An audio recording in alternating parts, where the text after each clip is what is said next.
Assalamualaikum, salam Malaysia Madani Kanta 744 mendahului berita. Dimulakan dengan rangkuman laporan utama dalam segmen SNC. Tuntutan United Tausug Citizens UTC ke atas Sabah adalah remeh dan tidak berasas, tegas Menteri di Jabatan Perdana Menteri Undang-Undang Reformasi Institusi. Ia percubaan untuk memeras wang daripada Malaysia. Kumpulan yang mendakwa sebagai penjaga sah wilayah Kesultanan Sulu ke atas Sabah itu minta kerajaan Malaysia buat bayaran segera 15 bilion dolar Amerika sebagai wang penyerahan wilayah. Ia turut menuntut pengiktirafan sebagai kerajaan berdaulat dan merdeka. Malaysia tidak akan layan tuntutan berkenaan. Akaun media sosial milik individu yang sebarkan ajaran sesat Ahmadi telah disekat MCMC bagi mengelak masyarakat terpengaruh. Menteri Komunikasi mengesahkan akaun berkenaan sudah tidak boleh diakses. Tindakan menyekat diperoleh MCMC daripada Menteri Hal Ehwal Agama selain dapatkan pandangan dan laporan daripada JAKIM. Ajaran Ahmadi bertentangan dengan syariat Islam.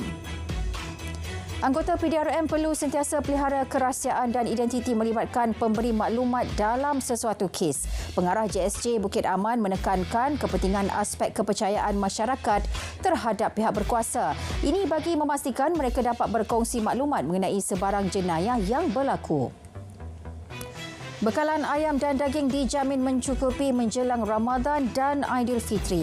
Menteri Pertanian dan Keterjaminan Makanan memaklumkan bekalan ayam dan telur ayam ketika ini mencukupi. Jika berlaku gangguan, bekalan akan diimport dari Thailand dan China. Kerjasama dengan negara-negara pengeksport itu sudah dijalin. Pemberian bantuan khas kewangan Aidilfitri kepada penjawat awam dan pesara kerajaan yang dicadangkan QPAX sedia dipertimbang. Ketua Setiausaha Negara memaklumkan pertimbangan mengambil kira kedudukan semasa kewangan negara. Cadangan akan dipanjangkan kepada Kementerian Keuangan.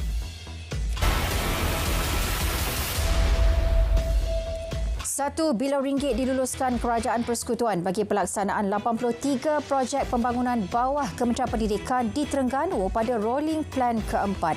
Menurut Ketua Setiausaha Negara, 26 daripadanya projek baharu, manakala 57 lagi projek sambungan. Kementerian Kesihatan pula luluskan RM6.5 juta bagi menaik taraf Hospital Sultanah Nur Zahirah. Menterinya memaklumkan peruntukan tersebut di bawah perolehan darurat. Fokus tertumpu kepada pembaikan blok-blok sedia ada. RM380,000 turut diluluskan bagi perolehan peralatan perubatan untuk Jabatan Pediatrik Hospital berkenaan. Peruntukan tambahan RM1 juta diluluskan Kerajaan Persekutuan untuk Hospital Seberang Jaya HSJ Pulau Pinang. Perdana Menteri menyatakan bantuan khas disalur bagi memenuhi keperluan mendesak. Ini termasuk menaik taraf peralatan kesihatan dan bilik penyusuan ibu. Projek naik taraf HSJ dengan kos RM500 juta yang bermula pada 2016 dijangka siap sebelum hujung tahun ini. Bagi menaik taraf kuartus kediaman di Balai Polis Seberang Jaya dan Surau, DIPD Seberang Perai Tengah pula RM1.5 juta diperuntukkan. Ia selari komitmen menyediakan kemudahan lebih kondusif untuk keselesaan warga PDRM. Pengumuman mengenainya dibuat Perdana Menteri. Pembinaan 287 menara telekomunikasi baharu di Johor bakal tingkatkan capaian internet selular kepada 100% di negeri itu. Menurut Timbalan Menteri Komunikasi, setakat suku keempat tahun lepas, 182 daripada keseluruhan menara itu siap dibina. Bakinya dijangka siap dan beroperasi tahun depan. Liputan 4G di negeri itu pula mencecah 99.16%. Labuan dipilih sebagai lokasi pertama dalam 5 siri pelaksanaan Pusat Komuniti Desa PKD Mobile di seluruh negara tahun ini. Pelaksanaannya melibatkan kawasan yang tidak punyai akses kepada perkhidmatan PKD sedia ada atau yang terletak jauh dari bandar.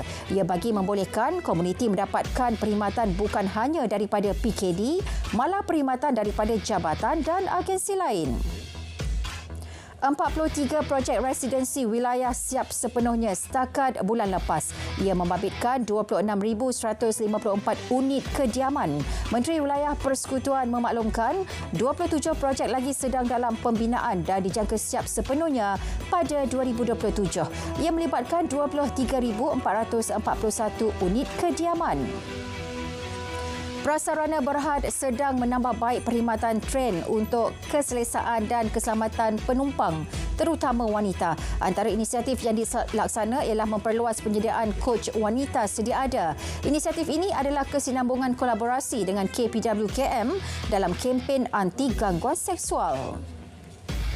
KPDN tumpaskan aktiviti seleweng minyak diesel bersubsidi nelayan di sebuah premis di Sungai Besar, Selangor. Serbuan dijalankan 5 Mac lalu membabitkan rampasan 24,875 liter minyak diesel selain peralatan berkaitan. Nilainya lebih RM187,000.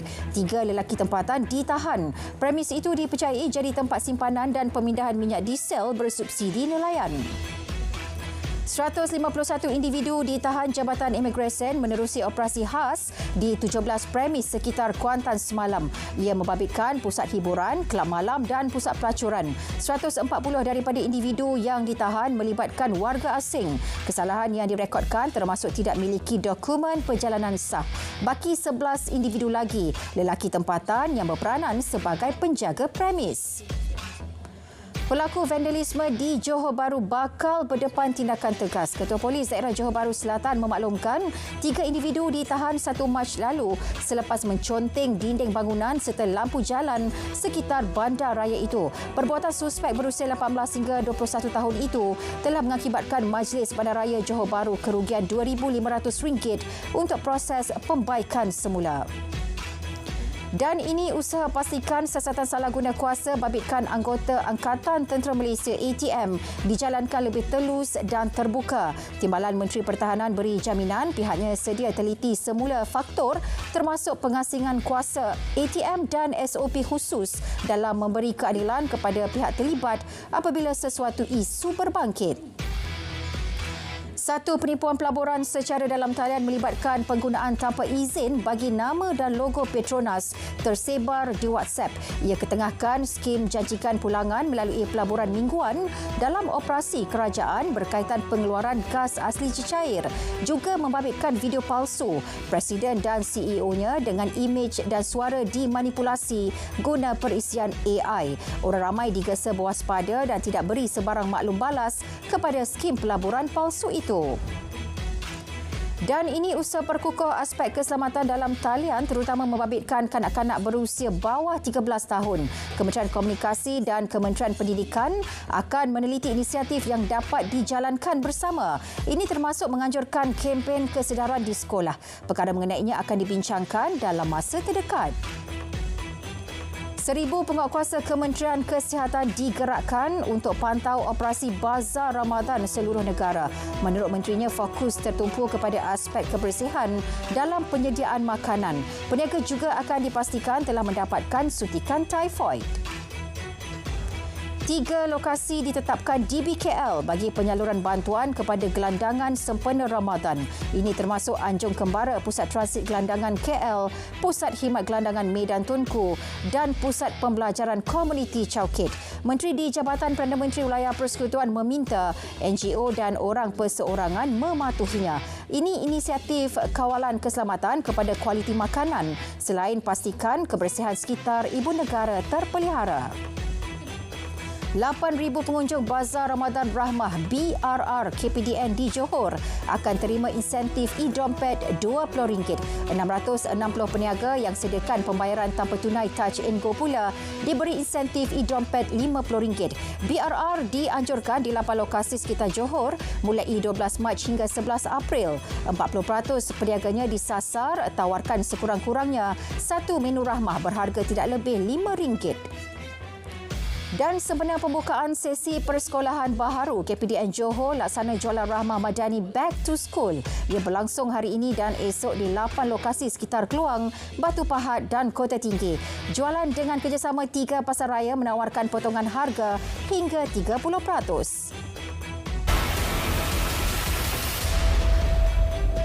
4 kementerian akan terlibat perbincangan mengenai pembangunan kerangka model perniagaan unsur nadi bumi REE negara. Menurut Menteri Alam Sekitar dan Kelestarian Alam, pertemuan bagi tujuan itu bakal diadakan 2 minggu lagi. Fokus perbincangan antara lain tertumpu kepada usaha meneliti cadangan penubuhan GLC khusus untuk meneroka dan kawal selia industri berkenaan.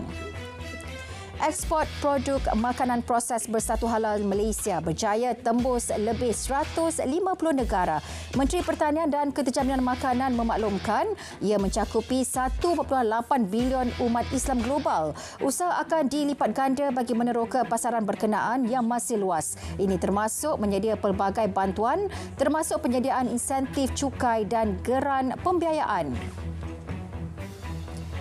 Tindakan tegas akan dikenakan terhadap syarikat pengimport produk yang berdiskriminasi minyak sawit di negara ini. Tegas Menteri Peladangan dan Komoditi, setiap produk import yang mempunyai tanda mendiskriminasi produk sawit akan didenda. Nilainya mencecah hingga RM250,000. Pihaknya bekerjasama dengan KPDN dalam menguatkuasa perkara berkenaan. My Airline digesa utamakan pembayaran tunggakan gaji pekerja. Tegas MTUC, fokus tidak boleh tertumpu kepada menunggu pelabur baharu sahaja.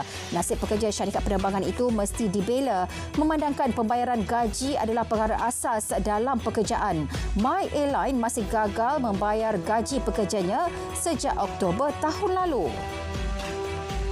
Lebih 20,000 permohonan skim galakan penggunaan motosikal elektrik direkodkan sejak dilancarkan 3 bulan lalu hingga kini. 2,000 daripadanya diluluskan sekaligus melayakkan pemohon terima rebat tunai RM2,400. Pemberian insentif berjaya tingkatkan minat masyarakat terhadap kenderaan elektrik. Nilai jualan lebih 1.3 juta ringgit dicatat menerusi penganjuran 84 jualan agro madani di Melaka sejak Januari hingga 18 Februari lalu. Pencapaian itu meliputi 32.5% daripada sasaran nilai jualan 4 juta ringgit tahun ini. 400 jualan agro madani akan diadakan di Melaka sehingga hujung tahun ini. Farma Melaka sasar nilai jualan RM160,000 menerusi program Semarak Ramadan Madani yang berlangsung 4 hari hingga esok. Yang melibatkan 5 pasar tani iaitu Pasar Tani Selandar, Lubuk Cina, Masjid Tanah, Jasin dan Melimau. Farma turut menyasarkan jumlah pengunjung 2,000 orang pada program tersebut.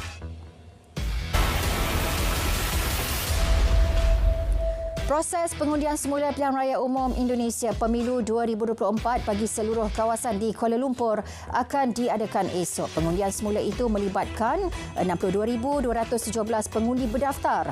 42,372 daripadanya akan mengundi di WTC KL dan 19,845 individu melalui peti undi bergerak di 120 lokasi. Pengundian semula dilakukan selepas terdapat unsur pelanggaran pilihan raya yang dilakukan oleh 7 panitia pemilihan luar negeri Kuala Lumpur. 3 lagi kanak-kanak Palestin meninggal dunia akibat kekurangan makanan dan dehidrasi. Kebanyakan kanak-kanak meninggal dunia di hospital di utara Gaza yang kini dikepung tentera rejim Israel. Serangan berterusan Israel telah mengorbankan lebih 30,800 orang dan 73,000 lagi cedera serta menyebabkan kemusnahan besar-besaran di Gaza. Afghanistan mengecam rancangan terbaru rejim Zionis untuk membina ribuan penempatan haram di wilayah Palestin. Langkah itu adalah punca utama kepada ketidakstabilan serantau dan sukar untuk dipulihkan. Afghanistan menyeru negara-negara Islam dan masyarakat antarabangsa menamatkan kesengsaraan rakyat Palestin di Gaza. 3 maut selepas sebuah helikopter terhempas di Texas, Amerika Syarikat. Pesawat itu membawa 3 tentera dan seorang peronda sempadan. Jabatan Keselamatan Awam Texas memaklumkan helikopter itu merupakan pesawat tentera yang ditugas bersama peronda sempadan.